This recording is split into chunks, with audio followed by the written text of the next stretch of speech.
Welcome, everybody, to another episode of Saving the World Together with Luke Macmichael and Martin Rezny. We've got my son, special guest Kevin Macmichael, on as a guest today. We're going to be introducing his podcast a little bit, talking about his efforts to save the world in his own way, and see where it goes. And this is the first chance to introduce Martin to my son, Kevin, and a chance for all of you to meet Kevin. So welcome, Kevin, for joining us. Thank you for joining us today. Introduce yourself a little bit. Tell us a little bit about your background and what you'd like to share with our viewers today. My initial impetus to want to start talking or putting myself out there is basically the 2024 US election. I thought was going to go differently. And I guess that kind of jarring shock that a lot of people on the center or left, or people that thought the election was going to go differently, I felt. And I was really depressed for 2 days in bed. And then I basically decided to do something about it. And I started reading all the articles about, what the Democrats got wrong, or how it was a communications problem, or maybe it was a policy problem, or maybe certain groups just behave differently, or maybe certain of Trump's rhetoric really just was effective, and people actually really wanted what he was saying, or any number of things. But anyways, I made a video called The Democratic Autopsy, 6 Reasons Why the Democrats Lost, and I outlined some of my thoughts there. And basically, my kind of idea is I feel there are big portions of the population that mainstream media doesn't speak to, or they don't necessarily entertain, and there are just big echo chambers on both sides. And unfortunately, that's just the effect of social media and the engagement algorithms. And I don't want to point to any one necessarily individual malicious figure, even though if I would, it would maybe be Elon or something. But I don't even think Elon is acting with that much malintent. I think he's just acting in the way that the algorithms want him to act, and he likes attention, as basically most humans do. We like our social engagement, and we like to have people tell us what, or give us approval, or even criticism or feedback for the things we're saying.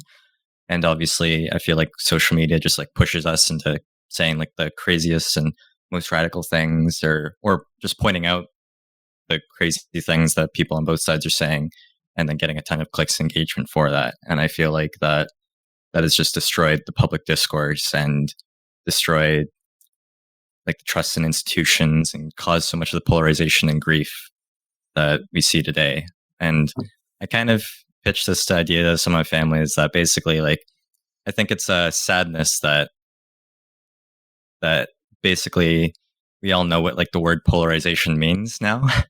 And my goal is basically for my children, for the next generation, to not really know what polarization means.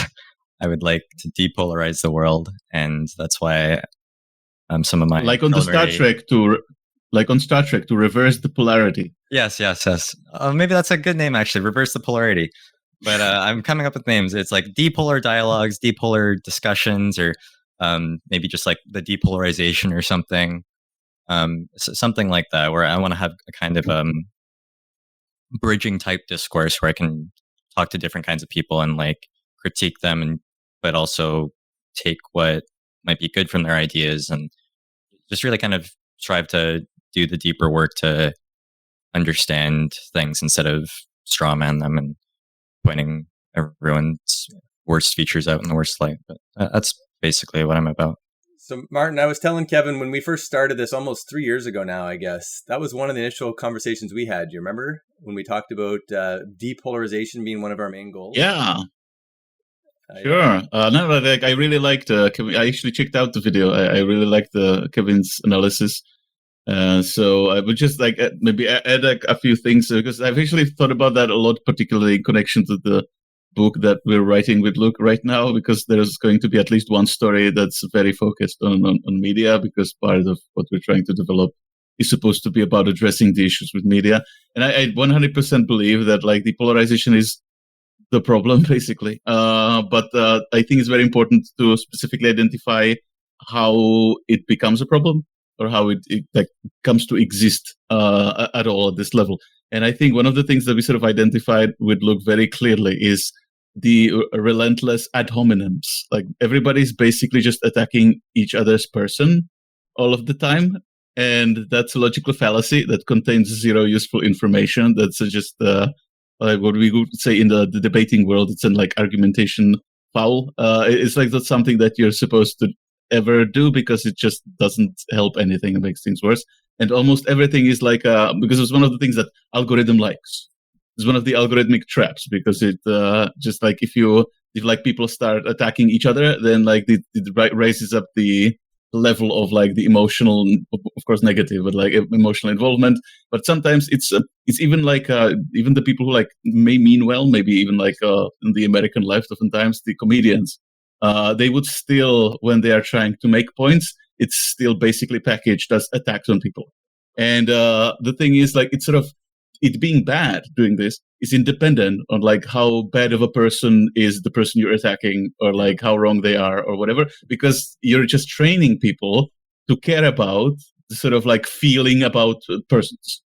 And that just makes for terrible politics when really you sucks. then like elect the basically the worst, I think the technical term is shitposter clown personality, like the one who's best at attacking persons, because you've been trained that like, ooh, that's how you are successful, if you like can attack the other people the worst. So like that's one thing. And the other thing, I just today actually I've seen a very good video from I think it's the guy who I always forget his name. He has one of the best most viewed science channels on the internet. Hank Green? Yeah. I just watched that one. One of the brothers. Yeah, one of the brothers. Yeah, so the science one, because I think it's the science one and it's like literature history one, so it's the science one. He has like just I think today maybe or yesterday he posted a video with great analysis, which went even into parallels in like the history of the evolution of technology. Because one of the things is I actually have a degree in media and communication studies, and the main thing that's the most important thing that you're taught in that sort of course is the evolution of media and communication technology throughout history. And there's this whole theory by actually Canadian thinker Marshall McLuhan, which is called technodeterminism. And it's like a theory that just how the technology is set up sort of influences what's going to happen culturally, and just like sort of driven by it. And you can look at like, I think the best comparison that Hank used is with the Gutenberg printing press invention, because then you had 200 years of religious wars afterward, because like literally the same thing happened. But that's happening now. It was just like hopefully much more slow moving and much more long lasting, the period of like conflict. But the thing was that like basically suddenly basically anybody could start posting all of these like well, sometimes founded criticisms, of course, because Catholic Church wasn't great. Yeah? So like there's a lot of like to legitimately criticize, and today there's a lot to legitimately criticize. So it's sort of like a whole lot of people try to just criticize things that are objectively bad. But at the same time, you start getting this sort of demonization of groups and this sort of personal attacks. Basically, I think one of the things that Luther did was like call immediately, like in the pamphlets that he was printing, called the Pope the Antichrist. And so it's like we basically immediately get this same level of like exactly the same personal attacking and all of the other things. And it's just very similar. It's like incredibly similar to what it was like. And it just always happens when you have evolution in communication technology. It's just one of those necessarily interesting times that happens, and it's just about like figuring out how to like calm down like everybody, and just like everybody to get bored of the technology, because as soon as everybody gets bored of the technology, they no longer like care what anybody's saying using it, and then like everything backs to like some sort of like a stable normal situation again. But the transition period is just always if I might add, his thesis was basically, or like, the similarities are eerie, but it's like, how do we not have 200 years of like witch trials this time? Because like they didn't really go that well last time. So his thesis is basically, okay, we're in this now. Yeah, because it went really bad last time. How do we speed run it? Like we should be smarter. We should theoretically have some better way of like going about our communications problem now. So how do we overcome like this kind of populist or like demonization of like institutions, and like, how about instead of like burning everything down, like is there a way to avoid that kind of? Yeah, because like he literally said, like just one point to encapsulate it, that after Bible, the number 2 most like the bestseller book was Hammer of Witches. Yeah. The witch hunting manual. It's literally the second most popular thing immediately after print.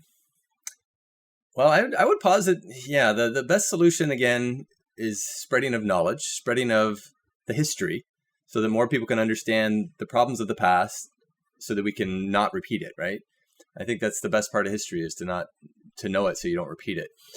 So this is good. Just understanding this and talking about this, getting these kinds of messages out there definitely helps people to step outside of their echo chamber, step outside of their own personal issues with whatever media might have, whatever their personal problems or challenges, whatever makes them angry. They can try to step outside of that for a second, look at themselves, look at the media from an overall perspective. What do we actually want to get out of our media? What do we want it to be like? How would we like these discussions to happen? To help move the world forward in a way that's not like a witch trials, and that's not going to lead towards World War III or Armageddon or any of these other major world-destroying crises, where the poly crisis, as I like to kind of call it now. I like the word poly crisis is a fun one. So how do we kind of use this knowledge and this ability to think and this ability to reason, this ability to attain a higher level of understanding, use that knowledge to avoid the polycrisis that we're facing here as a society and to move past it? Yeah, I think Hank specifically mentioned that eventually, sort of after the 200 years, it did lead to like a more like truthful world, and the people who like had the advantage of like having more truth, at that point, particularly scientific truth, actually won out when the technology sort of became like normalized. Later on, it's just like really the transition period, which is just terrible because everybody suddenly realizes on a much higher level how everything's wrong and bad and everybody's lying, and it just explodes all of the trust until like sort of it gets old news. But like that moment where everybody suddenly realizes a lot more that everything's wrong. But then like afterward, of course, the only solution is make things actually objectively better. Yeah. Then you can know about them and not be outraged all of the time. Yeah. And if I had to say one very specific, very good solution that can help, is start a podcast like this, like Kevin's doing here, like Martin and I have been trying to do for 2 to 3 years. If you have anything at all that you want to find the truth on, I challenge all of you to do something similar. Start a podcast, even if you only have a few viewers, even if it's just you trying to understand truth in a little better way. It's helped me so much, and it's given me kind of so much more clarity of purpose than I have ever had in 20 years of searching. Just making this constant weekly effort to talk to new people, bring on guests, spread the message. These kinds of things, even though it might seem kind of fruitless, it might seem kind of like a lot of effort, like a bit of a pain, and no one's listening, don't have any viewers. It still helps the individual who's doing it, and it helps them to be ready for whatever opportunities might come down the road when they have time to talk to somebody, to have time to change just one person. If your podcast or your efforts can even change one person, that's a huge, huge accomplishment. And you've made the world significantly better if that one person goes and changes one person. It only takes 30 years. I'll do 2 a year. I agree, but I would just want to actually develop the math, because I think it really makes sense. With this technology, the thing is, everybody can have a podcast. And so you don't have to have 1 million viewers to help solve the issue. If like half of the people had a podcast and influenced one person, then you have 100% solution. And more realistically, if like 10% of the population had podcasts and each had the audience of 10 people, then once again, you have just covered 100% of the population. I think it's one of the toxic things is to focus on, it's either I'm going to have like millions of like people watching me, or there's no point whatsoever. Exactly. In doing anything. And I think making the effort is the most important part. For any one person that wants to see the world be a little bit better, it's about them figuring out what their role is in that and making that effort, no matter what it might be. Podcast is just a perfect example. Anyone who's watching this, that has had any interest whatsoever, talk to me, reach out to us. You can come on as a guest. We'd be happy to go on guests on your podcast.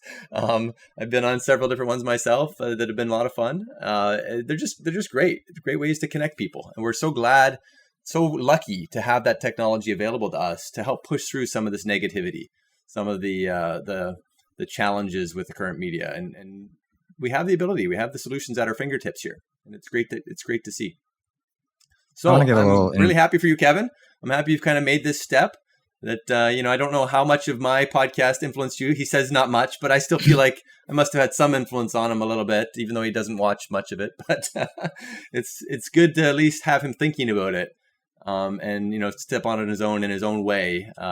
So I think that's something that me as a father makes me feel very special and very happy to see him doing this in some small ways.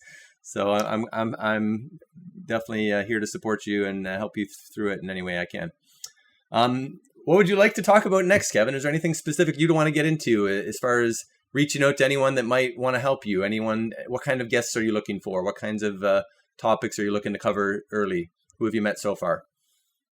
I don't want to name drop too much. I'll say I want to ask both of you your just general thoughts on my video or what I have so far, because that's basically kind of where I'm launching off of.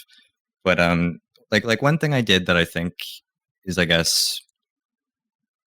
somewhat unique to me among my generation is that I basically did I sent fan mail to journalists or certain creators I liked.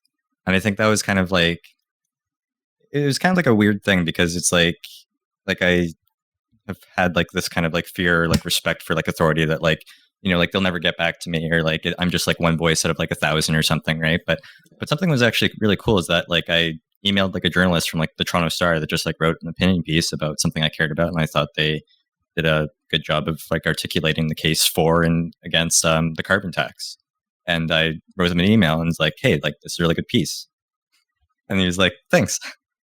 And he just gave me some affirmation as to my thoughts in the email, and then that kind of sequence of thought of oh my gosh, I can actually kind of just reach anyone on the internet, and I'm not going to reach someone with million subscribers or whatever. I don't have to go after the Anderson Coopers or big people of the world, but there's so many just really kind of smaller creators in the space with good thoughts and good analysis, that there's really so many opportunities to just send somewhat personalized cold emails to 50 different people, which is basically what I did.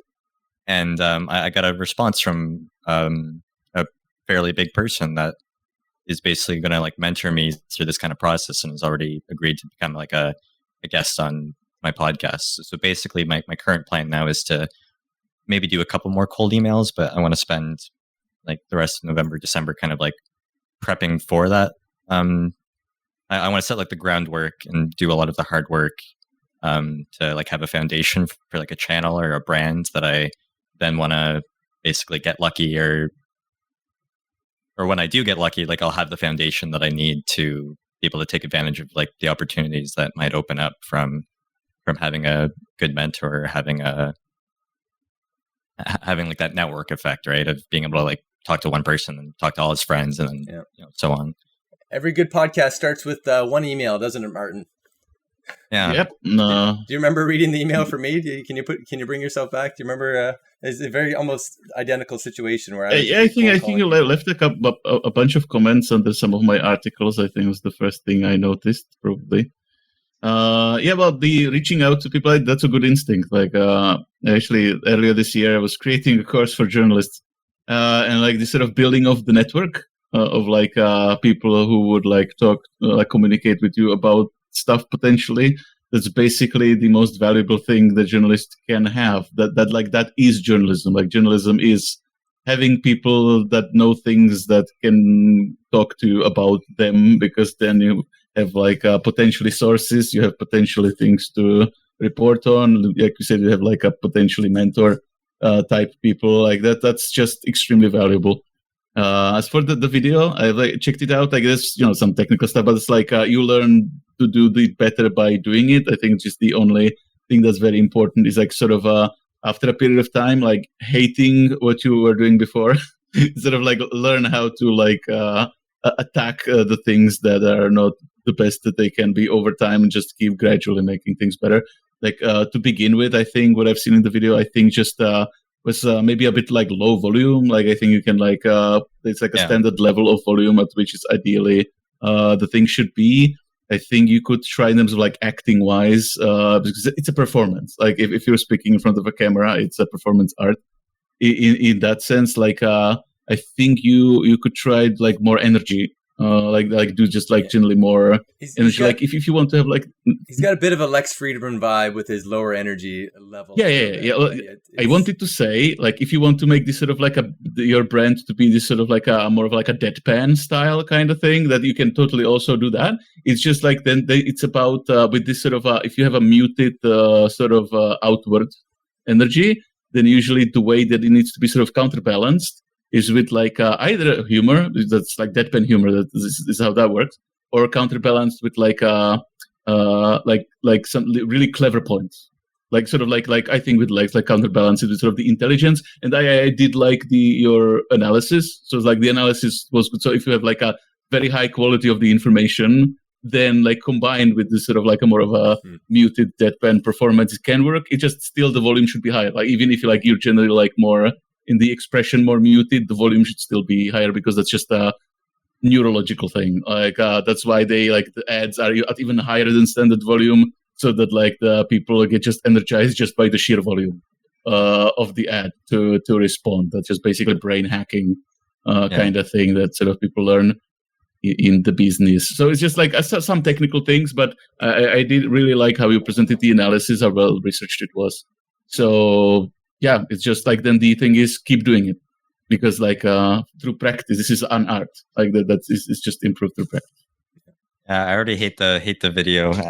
I like there's so that's many good. things I can do better. So that's good. Like, and yeah, like I have like an arm now that I can, and a better mic that I can. I have really tough time watching myself, because I just for whatever reason I always hate the way I sound.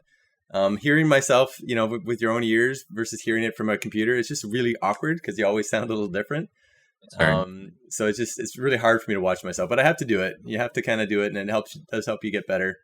You see where your intonations are. Watching my dad, I think my dad used to be a pretty good public speaker, and he talked a lot through church. He was a major leader in the church and spoke pretty much every Sunday somewhere. But I always remembered how he used to always say like a lot, like and it always bothered me so much. And I told him almost all the time, Dad, you got to stop saying this. But right till the day he died, like he just could not get away from that or K. He said K a lot. Like he was always trying to get people to. So these are just kind of interesting mannerisms you don't really pick up on until you see them yourself, and you have to kind of really make conscious efforts to fix those simple mannerisms. And it's a constant battle. Like it takes years and years of kind of evaluating yourself and reevaluating and trying to get your persona to be the persona you want it to be. Yeah, even in debating competitions, I just want to sort of tip that they gave us. They did tell us to record ourselves and listen to the recording precisely, so that you spot the verbal tics is like one of the ways that it's called, and so that you can like every time with a conscious effort you can try to remove or improve on those tics. I just remembered one more thing also in your video. You can like zoom in on your face a bit more. I think it was like really far away in the shot, and because I think that's the technical thing is, if people are watching it on the phones, like very small screens, you want to maximize really tiny, the size of the particularly face, because like it's sort of a thing that I find really annoying.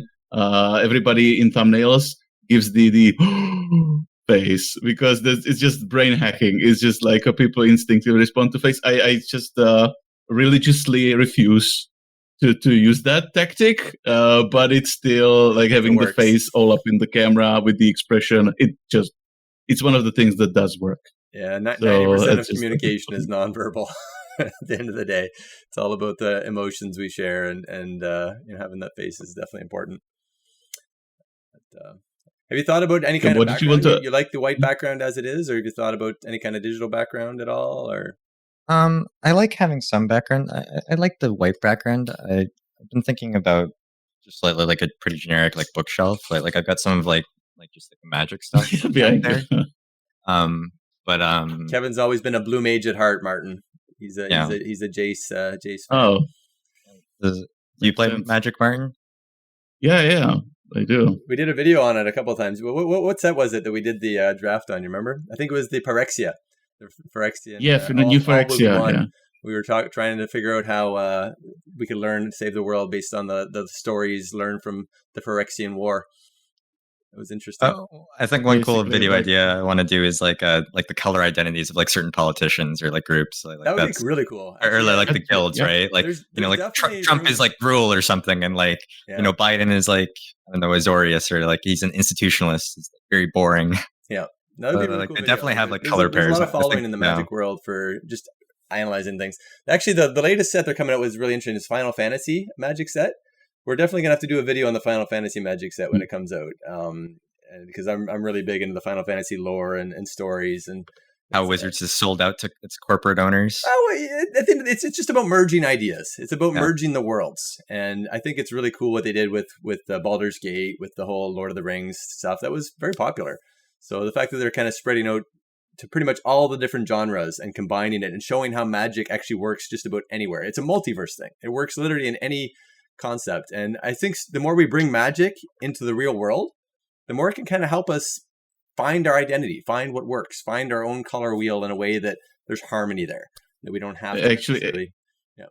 I actually wrote a whole article, like a whole academic article on my blog on Medium about how the color typology, like of the color wheel of Magic the Gathering, is actually a completely serious and applicable psychological typology, because it just really works. It's one of it's a real political compass. Yeah. You should send no, for that too. Yes. Yeah. Send us the link to that if you have it, Andy Martin, and he can maybe look at it. Yeah, and the reason for that is that it's basically typology based on the quality of will, and will is basically at the core of politics. So the one thing that you totally can do with it is code politicians based on those. Like there's actually one of the piece of software in which you can make your own cards. And I was always sort of playing with the idea, just never really got to it. With making like a modern set, like truly modern set, where you would have like all like actual cards for everybody, and like as a joke, like a whole bunch of people did that. I think the current variation of that joke is that the most applicable thing is that JD Vance is apparently an MTG player. Oh, really? And somebody asked, I think, him in an interview, like, what's the deck that he likes to play? And could you guess, like, if you think about it, like, what do you think JD Vance plays? White red? Maybe Rakdos? Rakdos, but red black? Nope. Yawgmoth. Is he Yawgmoth? That makes sense. Like selling your soul for power kind of thing. That kind of stuff. That does make more sense. That does make a lot of sense. It's actually very, very fitting for some reason. Soul for power. Like modern Yawgmoth, like black-green combo, or just like black Yawgmoth? Maybe the two. I think just the OG black Yawgmoth, I think. Okay. Okay, interesting. I think one friend of mine, a flatmate who is actually also a very experienced MTG player, I think he specifically said this is some sort of thing like a Yawgmoth's Agenda as the card, and he was like, so that's what the plan 2025 is based on. It's based on Yawgmoth's A1 life draw card. A1 life draw card. Yeah. Interesting. You're gonna have to based on Yawgmoth's Agenda. That's a good place to start. That's interesting. I didn't know. There's not that many politicians that admit to playing Magic. Well, Elon Musk plays Magic as well, I believe. He's talked about Elon Musk is the #1 rated Diablo player, but there's no way he's got enough time for that. He's also played a bit of Magic in the past. I saw him make a video. Like almost anyone that plays Blizzard stuff at least knows about Magic and has played Magic at some point. They all at least know. They're all kind of connected. Sure. Anyone who's into D&D or Blizzard games of any kind knows all the Silicon Valley types like Peter Thiel is probably all the gamers familiar. Yeah, Magic was really the original tabletop game that kind of good. It was a springboard for so many different RPG styles. That it just that one Baldur's Gate. Basically, they're all the original D&D kind of platform for everything else. Tabletop D&D. Anyway, great place to start. I like it. Fantasy is a great place to find a home for different ideas and different things. I generally want to be pretty Azorius coded, I think. Yeah. Law and Order, like I've always been a bit more blue-red kind of style. Well, I like blue more than anything else, but I try to keep my mind open to all the different pieces of the color pile. But historically, some of my favorite decks were Izzet decks. A little bit chaotic, but still some version of control to them. I like it. Well, I don't remember the name for that, but I'm mostly maybe black green. combination. Golgari, Black like Green's the Golgari, nature. yeah. It's based on the Ravnica guilds more than anything else now. But the 3-color ones are based on another Dominator, world. no. Shards of Alar. Alara. Although, like my most favorite sets were both Kamigawas. So mostly, particularly Black, Green, and Old Kamigawa, because there was the Soul Shift eternal recycling mechanic where you had if you used the right cards, you basically theoretically would never run out of critters, because the ones that returned them returned the ones that returned spells that returned them. Kind of thing. It's always fun about the combo decks. There's the Timmy decks, the Spike decks, and what's the other one? There's 3 different decks. I can't remember the. I guess it's the Jace decks. It's like the Vorthos. Vorthos is like respects lore. Like they like the lore of the cards. Yeah. Well, I actually, I am that one. I that's why I like the Kamigawas. I think they have just great lore. Yeah. The art and aesthetic. So if we ever do another Magic video, we can maybe include Kevin or something. And I'm very close to actually starting my own Magic stream. There's this one guy that I like. That he just drafts all day. He does, and he just streams, and he's got 100,000 followers, and he makes his living just streaming Magic. And he's actually really fun to watch. I connect with him, and he's actually a Japanese guy by base, but he grew up in the States. Numat the Nummy. Shout out to Numat the Nummy. I've been a big follower of you. If you're ever watching this video, maybe I can connect with them someday. But there's several people that are making a living, and I'm really close to kind of just having a secondary stream that just streams Magic and talks about it kind of from a like if you want like have like a bunch of followers that just like watching you play games, that is a very respectable way to do it. I think like it's actually maybe the most, I think, sort of the Let's Players, I think, are one of the most respectable kinds of like channels, just like aim for general audiences, because it's just people having fun. Yeah, it's really nothing and it's necessarily negative about that. I definitely see like the sports comparison, where if you have someone that you like and you just enjoy their mannerisms, you enjoy the way they get upset, you enjoy the way they kind of make jokes about themselves, you can kind of cheer them on. You when they succeed, you succeed, and when they fail, you fail, and you kind of feel their emotions as you're going, and it's just like watching any sport. So I definitely see the value in that kind of thing. I think that's actually a pretty good sort of way to describe it, that Let's Players are basically if like the sports people were also their own commentators. Yeah. Kind of things. It's basically just like e-sports person on commentator at the same time kind of thing, which makes it inherently, I guess, very watchable for multiple different reasons. Yeah. Anyway, good aside there for another version of podcast, just streaming your own game. Just if you have anything at all you like to do, just stream it and have some fun connecting with others, because it makes a difference in people's lives. Just making those connections. I definitely appreciate it. Covert Go Blow is the other one. He just lives a couple hours south of me. I can't wait to meet him someday. He's I know the guy that owns the store that he started at, and I met him the last time I was down south. So I really got to reach out to CGB one of these days when I'm in his neighborhood and just show up at his house and say, hey, I want to meet you. Try not to be too weird about it, but I've been following you for so long. I'm sure he would probably send an email first. I'll send an email first. Yeah.